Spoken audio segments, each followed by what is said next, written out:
Good day and welcome to episode number 18 of the Pin Podcast, where I bring you modern topics with a vintage flair. My name is Pinup Miami, also Jennifer, if you know my real name. And make sure you're following the podcast at the Pin Podcast Official on Instagram. Follow us on iTunes, Spotify, Pandora, Amazon, anywhere where you could get your podcast. And if you're watching on YouTube, you'll be able to see me and my gorgeous guest today. She's a little witchy today. And make sure you like and subscribe down below. I would greatly appreciate it. And if you have any ideas for the show or you want to be a guest on the show, send me a quick text at 1-833-48-PINUP. And today's episode is sponsored by Wax Poetic Clothing. They are handmade here in the U.S., veteran-owned, women-owned, and just like my podcast, they are modern clothing with a vintage flair. So you have the comfort, the style, and the look that you like with a modern feel. Make sure you follow them on Instagram at Wax Poetic Clothing to check out their new line for this fall and their website, waxpoeticclothing.com. Now, today I have a very special guest. She is the one and only wacky, crafty, glamorous Indie Annie Jones. How are you? Good. How are you? I'm good. So tell me a little bit about yourself. Well, first of all, I want to tell people how we met. You know, we both have a love of vintage, and I hosted the Rockabilly Prom at the Gold Coast Museum, which is a train museum in South Florida, and you came. How did you hear about it? Tell me what you thought about it. I saw it. I saw it on Facebook, and it was the day after Valentine's Day, and I didn't have a date. So I said, you know what? I'm going to doll myself up, and I'm just going to go. And it was pouring. I remember it was pouring. Yes. It was still beautiful. I think the rain actually added a little more romance and vintagey feel amongst the old, train cars there and that gorgeous little camper that you had. It was just beautiful. Everything was beautiful. It was potluck.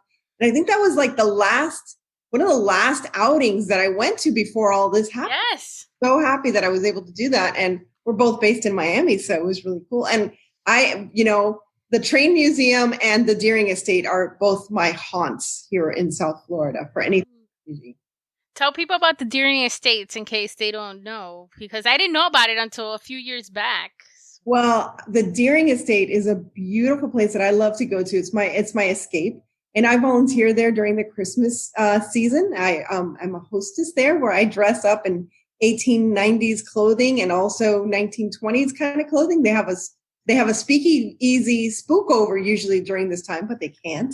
We had it last year. And then during Christmas, we have a vintage Christmas, and they have Christmas trees in every room. It's just glorious. But there will be a virtual Christmas tour, and I will be your host. So, so look for that. That would be fun. Mm-hmm. And one question I have before we talk about you is, tell me about how you got your name, Indie Annie Jones, because that's the coolest. When I got your business card the day I met you, I was like, that is the coolest name ever. Well, my name is Annie Jones. I didn't know your last name. That's my real name, is Annie Jones. I know I'm Cuban, but yeah, my married name was Annie Jones. I am single. But no, it's okay. But I'm also an independent film actress. So that's where the indie comes from. And actually the whole name came out of an opportunity where I started being a blogger, I should say, for a drive-in. I don't know if you remember Starlight Drive-In. Yes. Which show movies from the 80s. And I'm like, okay, what's with all these millennials talking about these movies that I saw in the movie theaters back in the day? Let me talk about it from my point of view, from my perspective, seeing it for the first time in the movie theaters. So that's how it all started. I started using that name. And then from there, I started my YouTube channel. And what do you do on your YouTube? Indie Annie Jones is an amalgamation of everything I love, which is cosplay, cooking, crafting, costumes, comedy, just a lot of fun. And basically that's what I do on my channel. And just check it out. INDIE, ANNIE, JONES. Look me up. and I've been on her show. I had the pleasure of being on her show, and I'll be on her show again. So you guys make sure to catch it. Tonight, actually, it's going to be a week ago. Yeah, a week ago on October 7th, we go live. Because that's another strange thing that I do is since this whole thing happened, I've been going live every night at 9 p.m. Eastern Standard Time, trying to come up with something creative to do. And sometimes it works and sometimes it doesn't. This worked. I made this the other night because I didn't know what else to do. And I had this Dollar Tree hat hanging around and a whole bunch of ribbons and roses. And my problem is when to stop. I keep like, let's put feathers, let's put rhinestones. For those who are not watching on YouTube, she's pointing at a witch hat that she made it glamish. So it has like ribbons and flowers and an eyeball. It's amazing. Thank you. One of my followers on Instagram actually wanted me to ask you, like, how do you come up with a new idea every night? Like, how does it inspire you? Yeah, well, that's interesting because what I do is I have a layer of wonders because I go into my like half garage craft room, which is a complete disaster. And I wonder, what the heck am I going to do? I just start looking around. What am I going to do? And I literally am under the gun. I give myself like an hour. I got to figure out what to do, and I just come up with stuff. And it's like, okay, it's Halloween. Let's do, I'm sick of pumpkins. If I have to do another pumpkin, meow. Exactly. That's my cat, Tiger. He comes out every so often too. I call him Binks every so often. And you also did Joe Exotic from Tiger King on one.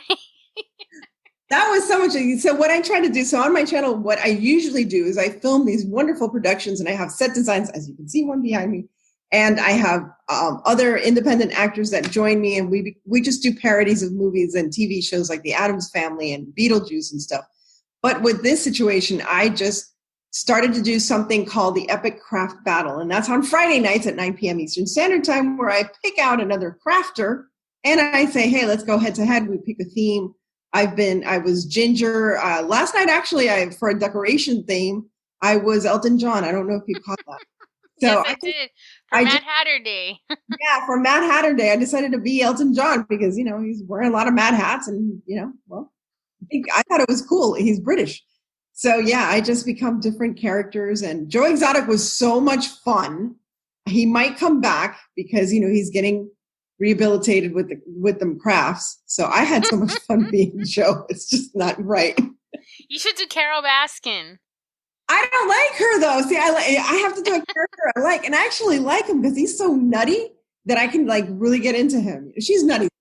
He's nutty. Definitely one of those characters that you can't forget. Yeah, you can't forget, and it's like real life. Like it's not a movie. I know. That's what's so strange. You can't make it up. No, you can't. So he's fun. So let's talk about your acting. So before you did all this crafting, how was acting? What did you do? What kind of roles did you like? Well, okay. So the weird thing is I've always been crafting. Like since I was 5, I learned how to sew, which you also are a fantastic seamstress. Thank you. Acting started, actually, here comes the sad story. Everybody get your tissues out. So about 10 years ago, my husband left me, as it is. When they have a midlife crisis, they have an affair and they leave because they think the grass is greener on the other side. Whatever. I think my grass is more than well watered. So whatever. And during that time, it was really hard. I was really having a tough time. I was still very in love with him. And I literally had a Jesus moment where I said, okay, God, I get it. Life's rough, but help me to get through this in a creative way because you know that I'm a creative person. Mind you, my background is finance and I did not study creative. I don't know. I didn't go for a creative career, but I don't know. That week, all of a sudden, a young man, I worked for the Miami Film Festival, Miami Book Fair. And the young man was like, I was filming a training video for volunteers. And he's like, you're very, very photogenic. You want to be in a film? And I'm like, here's a 20-year-old asking me to be in a film. I was like, what am I supposed to play, young man? He's like, no, you're playing a frustrated single mom. I'm like, oh, okay. I got experience. I don't have to do no acting method acting or anything. I got experience. All right, let's go for it. It was a year after. It was literally a year after. And in my wedding anniversary, the year after my husband leaves me, my wedding anniversary, that following year, I am on set for the very first time. And I found my new love, which was acting. Yeah. That's amazing. It's true, I swear. The whole day, we were filming from 8 a.m. until 3:00 a.m. And I was exhilarated. I was not tired. I loved it. Wow. And then you also filmed a lot of YouTube channels on YouTube. Because I know at the prom, a lot of girls were like, oh, I know her from YouTube. Well, here's the thing. So I started doing independent. I did anything. Student films, independent films. It wasn't about getting paid. It was about getting experience, learning how to act. I literally learned how to act on camera. And one of the wonderful special people that I met was Jennifer Lorenzo. Now, Jennifer Lorenzo is the young woman who plays the Cuban grandmother and all those other Cuban characters that she has. Excuse me. We actually met on set, and I don't know, we hit it off. We just hit it off. And that's where a lot of people sometimes recognize me, because when she started the grandmother, the abuela character, the Cuban grandmother character, we used to film a lot of the cooking shows here in my kitchen. So that's where a lot of people related me, like, oh my gosh, I've seen you on YouTube and stuff. So, but yeah, I get a very varied audience, from middle-aged women, older guys, a lot of older guys, and kids. I get a lot of young kids, and then I get a lot of millennials. And it was so funny because I was asked to panel a millennial, a Latinx millennial panel, up and coming millennials. And I'm like, oh, I'm over 40, right? I mean, I'm technically not a millennial, but hey, if you want me, I'm there. So, there you go. I was like, I'm the mother. I could have been the mother of many of the people that were there on the panel. So how was it being a mother? Because that was, you had your children, you were acting and learning new skills. How did you balance all of that? Well, it's funny because I would take my kids with me on auditions, and they were little. They were like 5 and 10 when he left. So they were around 6 and maybe 11. And I took them with me everywhere. I mean, I did not drop them on. No, they were with me. If I had to go to rehearsal, if I had to go to auditions. And you know what? Actually, it helped them because, number one, they saw me in a different light. They saw me willing to risk. And I'll never forget, once I had to do this monologue, and it was a very emotional monologue, and I had to cry and all this stuff. And I look out, towards, the people, the casting director, and it was for a play. And then beyond them, 5 seats behind them are my kids, and my youngest is there with tears in his eyes, crying. My heart broke, and I started crying more. So they really thought I was acting. I was like, no, I'm crying because my kids are watching me, listening to me saying these words and stuff. So that was very impactful. But I think it also helped them to see that there's no limit. You can go for what you want. And as a result, my eldest is a watchmaker, and my youngest is going into, he's in a film high school magnet program, and he wants to become a music producer. So, nice. Yeah, I think that if I hadn't done that, I studied finance and international. I have a master's in international business, and it was because I was pushed to do that. There was never any exploration of this creative side of me until now. So, and you're killing it. Well, I'm trying. So when you were acting, was there a specific kind of role that you liked to play the most, or was it mostly play? What kind of plays? I guess what genre? I only did 2 plays. I only did 2 theatrical, and the plays were wonderful. I really enjoyed it, but plays give you an immediate response, whereas acting on film gives you a different response. But it's more, how can I say, intimate, because the way you look at the camera, the way your eyes move or your lips move or whatever. It can catch it more on camera because it's just you and the camera sometimes. So I like that medium better. I've been acting now, it's been 9 years. Wow, it's been 9 years. But at the very beginning, I was pigeonholed into being middle-aged, middle-class, white mom. Even though I'm Cuban, they would never cast me as Hispanic because, God forbid, I'm light-skinned, light eyes. I'm not Hispanic. For some reason, I was in a Sedanos commercial. Sedanos. Speak fluently, and I write Spanish fluently, and they made me the Pilgrim. I'm like, really? It's your eyes. It's the eyes. I have blue eyes, so whatever. And my kids also, they came out with blue eyes. Oh, but, nice. After I started doing, I've been doing YouTube for 5 years, but after I started doing YouTube, they saw me in a different, casting people. So I was like, oh, wow, she can act kooky. She can act crazy. you want to be this, you want to be that, you want to murder somebody, you want to be a psycho, you want to be a prostitute. It's like, yes, I'll do anything. I want to be a character actress. I want to be a bum. I want you to not recognize me when I'm on screen. And then actually happened where I was at a screening and everybody's like, your name was there, but we didn't see you. I was like, I was the bum. They're like, what? And I'm like, yeah, I was the bum. That's awesome. I didn't say bum. That was funny. Do you have any favorite roles that you did? I was in a film that did so well. It was a short film, 15-minute film called Side Effects. And it did so well. I won Best Actress. Most of the cast won in different film festivals. And I think it even went as far as a Japanese film festival because it's a dark comedy. It did so well that the director was, this year we were going to start filming in March and all of this happened. But we were going to do it as a full feature film, because it got so much, attention. So that was fun. So in that one, I played Crazy Linda. That tells you everything. And I was a chemist that had gone rogue and would create her own kind of drugs, like to sell them on the street, but they had side effects. That was the whole name of the movie, is Side Effects. I'm not going to tell you more, but I want to see that. It's fun. Well, you can see Side Effects. I think I have a link to it on my acting playlist. Oh. See the 15-minute short film, yeah. Oh, I gotta check that out. So, and crafting, and so now with the pandemic happening, and no, you didn't get to do the movie, and it's been crazy. I love that you've been doing the crafting every day, and it's really amazing because you just think like, what's she gonna do every day?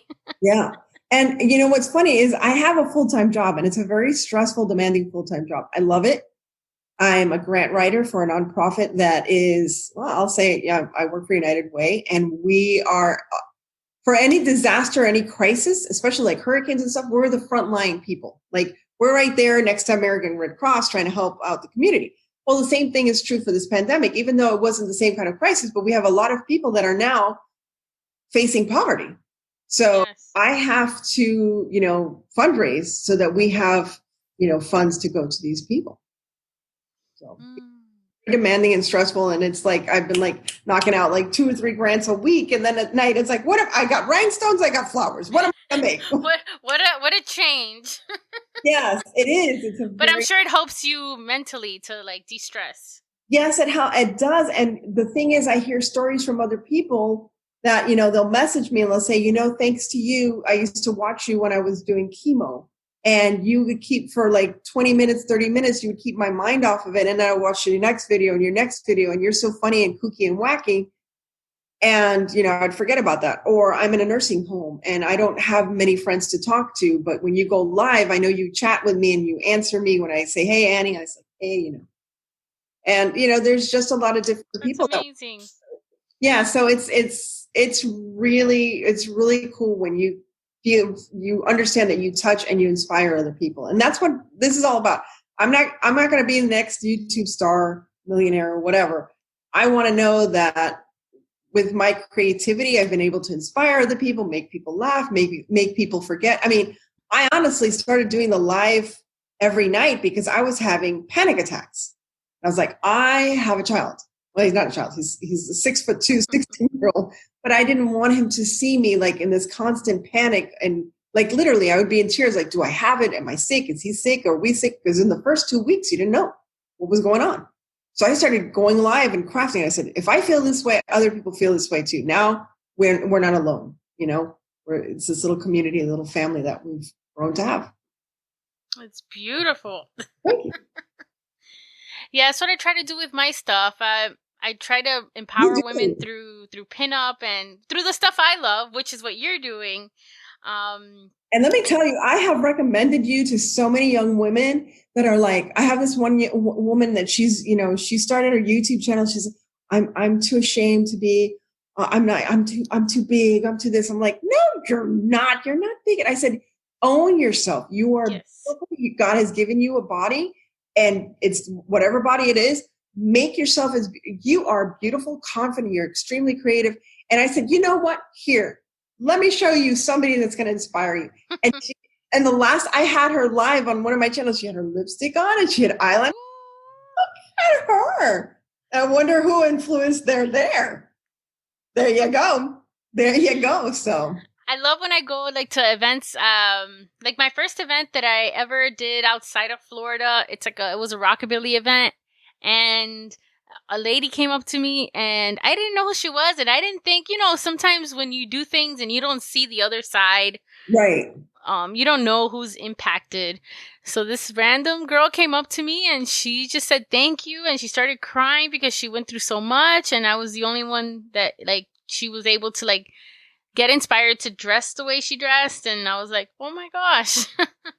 And that's when I realized like I'm making a difference in somebody's life, even if it's just one person. At least I made this one difference. And exactly. Because sometimes I feel like I always, I know that feeling of not being able to, or being bullied, or, and I've been in lonely, low places, and that's why my content, I try to do everything positive and happy, and, and just, not to worry about the dark stuff, and just focus on your light. Exactly. And bringing the light to other people. And that's the best thing you can do. It's the best thing you can do.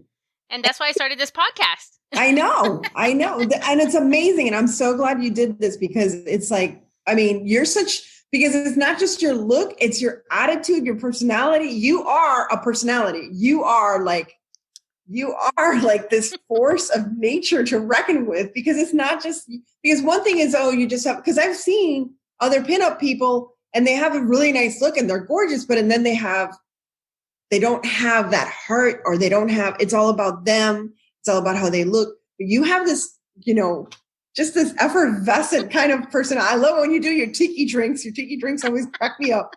And because I watch you on TV sometimes, and sometimes I don't comment because you're on TV. But it's okay. But it's just, you have this bubbly personality. And it's like you said, you're very positive. You have that light. And it's not about you and your looks. It's more about this whole persona that you are, and this whole attitude and this personality that's just good and kind and loving. I don't know. It's just, you're so cool. Thank you. And so are you. We're just kind of like fangirl. You guys. There you go. Everyone listening is just listening to us, just complimenting at each other, which is what all women should do. That's right. We should. And that's what I try to do with all my guests here, is showcasing their skills or whatever hobbies they're a part of, or business. And that's what I'm trying to do, bring awareness and topics. Yep. Yeah. So, do you have what's your biggest craft you've done? Like, any craft that's like your favorite? Well, I have Audrey too right here next to me. Oh. Well, since you're vintagey, I thought you would like it, Yes, I do. I had so much fun making this, and it's so cute because I look at it and it's right here beside me while I'm working, and I talk to it sometimes, and I'm like, Annie, you're talking to a football that you painted green. That's a football. It's a football, and the little baby footballs right here, and an Easter egg. So yeah, it's amazing what you can do with stuff you find at the dollar. That's another thing I like about your crafts. They're affordable crafts. Sometimes I see like I have a happy planner, and I love my happy planner, which is a type of planner for people that don't know. And I've been to planner meetups. I've done, but the stuff for a planner, if you get a brand name happy planner, is so expensive. Very expensive. And they it's just for a week, and then they decorate it, and then it's like, that's $20 for that whole week to decorate. Well, that craft right there, like this, they had those Audrey 2 plants at Michael's for like $60. I mean, the smaller ones were probably like 40, but that was literally like footballs and some greenery. I probably spent like $5 and a can of galletas of. There you go for the planter. Galletas soda, those big cans that I just painted it silver. And I reuse my stuff all the time. Like this was like, I literally bought this hat at Goodwill for 50 cents. And I just had it plain. And then I just added, and all of these ribbons were from Dollar Store, and I got them for like $1. I probably spent like, I don't know, $3 in total. Go figure. Yes, I'm very cheap. No, but in a good way, because it doesn't look cheap. That's what I like. You keep it cheap, but you keep it looking good. Yes, exactly. Nobody has to know how much you spent. Yeah, exactly. Like my dresses, the reason I started sewing was, you always see these like beautiful, like vintage reproduction dresses, So expensive. or true vintage dresses, and either they don't fit you or they're like $200. So then I was like, well, at least I'll have something custom made. And I wore this for you because it's like, oh, I'm going to be vintagey for you. Yes, and I love it. I love the collar, the cut. Amazon, and I think it was like $15. Amazon. There you go. I love it. It's super comfy. And was it true to size? Because with Amazon, I always have like an issue. Well, here's the thing. It depends what you're sizing. Because at the top, I'm an extra large, but at the bottom, I'm an extra, extra large. I got them cute tips. Like, it's like I'm a Coke bottle, but those old fashioned Coke, and it's like, oh. That's funny. So the top, I have to fill it up a little more. I just got to take it in a little bit and it'll be fine. But I know how to sew it. But I'm trying to think my biggest craft. Wait, I was going back. What is my biggest craft? Oh, I remember making Glenda the Good Witch's costume. Glenda the Good. Oh my gosh, I had so much glitter in this house. My cats were crapping glitter. Oh.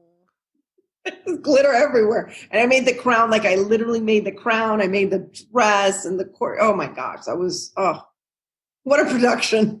And staff. Oh Lord, that was a production. Oh, you need to send me a picture. I don't know. I have to see. Oh, that. I have to show you. Yeah, I have to show. Unfortunately, I had a pipe bust in my garage closet, and some of my costumes got ruined, and that was one of them. How big is your craft room? Is it half of your garage or all the garage? Like no, it's half of a 1-car garage, and it's literally like I run and throw things in there, and then I run out. And my house is my crafting room. Okay, my entire house. I'm single now. I have a child. I'm not gonna mess with. He's like, Mom, your room is messier than mine. That's right. That's why I don't complain about you having to pick up your room because you're having fun. Yeah, yeah. There he is. He comes out of my shows every so often. So. Oh no! Does he help? Does he craft with you sometimes? Only when I'm baking. When I bake stuff, he likes when I bake stuff. It's because he gets to eat it. Yeah.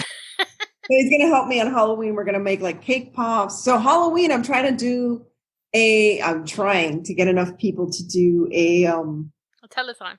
Or a Halloween-a-thon. So if you want for a few minutes or whatever, I'm trying to figure how we're going to do that. I'm trying to make it international too. I want to hear everybody's like ghost stories and Halloween stories all around the world. I'll be in New Orleans. I don't know. Oh, well, you can send me a video. You can say, hey, this is New Orleans at Halloween. This is a cemetery. I can't wait to see the cemetery. Oh my gosh. Are you going to go see Lestat or something? Well, I tried to pick things that were perfect for social distancing since I pre-planned these. Yeah. So I went, I've booked a bunch of different tours, but since I used to be a mortician, I've always been like... Wait, hold up. You used to be a mortician? Yes, I used to embalm people. Fun fact. Fun fact. You used to embalm people. Very interesting. Okay. So, and I've always thought cemeteries were beautiful. Like when I was in college, I went on a date to a cemetery. Well, you know what though? I'm the same. I'm a little creepy too because I did that once too, and it was really cool. Yeah, it is. Like we did, because it was like the old cemetery that's like in the Coconut Grove, and we went and we did like. Oh. Yeah. I've never been to that one. Yeah. But in New Orleans, everything is above ground. So I'm so interested to see what it looks like. That's the main thing I want to go to. And then on Halloween, not any parties are going to be going on because of social distancing. So I'm doing something so out of the norm. What are you doing? I'm even laughing, but I'm going to take it with my eyes open. I don't believe in ghosts, but we're going to go to a house that had stuff happen to it, and it's ghost hunting. We're gonna go ghost hunting. You know what? I did the ghost hunting thing that they had over here at Deering or whatever. Just make sure I'm talking Cuban now, okay? Santigua, do the whole sign of the cross. You make sure when you leave, you say goodbye to whoever's there, and you say goodbye. Please stay here. Just don't bring it home. I'm just going to tell you that because, I see things happen to people. I had a friend go to see Robert in Key West. I want to go see Robert the doll. No, let me tell you. Oh. Her husband was making fun of the doll. His tire blew out. No. It was like one thing after the other. He had kidney stones, and it was within a month of him going there. He had to literally go back and say, I'm sorry to Robert the doll and everything. I've seen the people that send letters, but going back. Well, I mean, he lives here in Miami, so, he lives in Florida, so he drove back because it was. And if you guys don't know, Robert the doll is a doll. It's a really old doll that's haunted. It's one of the most haunted dolls, and it was actually the doll that Chucky was based off. Yes. And it's in a museum. It's not even a creepy museum. It's an enormous museum down in Key West. So if you're ever in Key West, go check it out. I don't know the name off the top of my head. But let me tell you, now that you're talking about that, there's a series on Amazon. If you like all things creepy and cool, yes, these are all based on real stories called Lore. There's a series, and they talk about Robert the doll in detail. Oh, I gotta see it. And it talks about all these different myths that are going on, and about ghosts and about possessions and everything. It's a cool show. It's a very cool show. It's based on real stuff, so. Okay, now I'm excited for the rest of October. So do you have any advice you could give to anybody that is, older and they want to act or be crafting and do their own thing? Just so you know, she means older because I'm over 50. All right. Not older. It's because a lot of people think that they have to be like 16, 12, because now all these like. Let me tell you, this is the thing. When you find something you love, there is no age limit. There's no age to start. There's no age to end. You just go for it. Because I think it would have been worse if I had, and it's not like I always wanted to be an actress, but I love movies. I love movies. I love watching the making of movies, all that stuff. I mean, all of that. I really enjoy movies. And to be now part of films and seeing the whole process and the production, it's just so cool. And it's not I wanted to be an actress, just like, oh, hey, I'm an actor. It was just like so cool to become the whole of become a character and just lose yourself. And you don't necessarily lose yourself. You just use those parts of you, your pain, your joy, your laugh. I mean, it's the human experience, but within other personas. That's what's cool about acting. But there's no, don't stop yourself. Don't say, oh, I'm too old, I'm too poor, I'm too this, I'm too. No. If you love something, you will find a way to do it. And even if it's in small bits and pieces, let's say you love acting, you're like, oh, now what am I going to do? You know what? Start filming yourself. Start learning. I would say this to anybody. Just find monologues that mean something to you and start filming yourself in these monologues and just create a channel. I mean, I wanted to do, and I only did like 3 monologues, but I wanted to do Manic Monday monologues on my channel because it was like all these, with all the craziness going on, I was like, it'd be fun to do some other crazy people in films. So I did like, oh gosh, I can't remember the story of the mom and the daughter that lived in the Grey Garden. The Walmart one. Grey Gardens. No, that was a true story. Grey Gardens, and how she talks about the costume for the day. And it's Edie Beale, little Edie. She has this whole monologue about how she picked out a costume for the day. And I wanted to recreate it, and I did it in my backyard. Mind you, with noise in the background. But, I did it. Just start. Don't worry about who's going to see it. Don't worry about how good it is. Just have fun with it. And just do it. If you love to craft, do it. Even if you burn yourself 1,000 times with a glue gun, like I do, just do it. Who cares if your thumbnails aren't perfect? Who cares if your crafts aren't perfect? If you're having fun and people see that and they like it, you're going to get people coming back to watch you all the time because that's what they need. They want to see somebody enjoying themselves and inspiring other people. So just do it. Just do it. You heard it here. Danny Jones. Yeah. Start your adventure by just doing it. Exactly. And that's what I said. That's my, what is it, my phrase, my catchphrase at the end of each show. I always say, be safe, be kind, God bless you, and live the adventure, because some people live their lives like it's a drudgery and it's a blessing. We are blessed with this life. No matter what the challenges we might have, whether it's, how we look, our bodies, whatever. It's a journey that we're on, and we should make that into an adventure where something new is happening every day. Even if we're stuck in our house every day, something new is going to happen every day. That's what we should wake up and realize, that today is, tomorrow is not promised and yesterday is past, but today is a present. And that's why it's called a present. Yes. I like it. Try to be deep. That didn't work. It is working. I'm motivated. Annie, thank you. Make sure you follow Annie on YouTube at Indie Annie Jones 1. Right. And then on Instagram, Indie Annie Jones 1. Right. She made it really easy. Well, on YouTube, on Facebook, it's Indie Annie Jones. On YouTube, it's Indie-Annie Jones. You'll put a... Yes, and everything is going to be on the description down below. Or if you're listening on your podcast station, it'll be on the description there. And I just want to say thank you so much, Annie, for joining me. It's been such a pleasure, and I got to learn about you. You got to learn about me.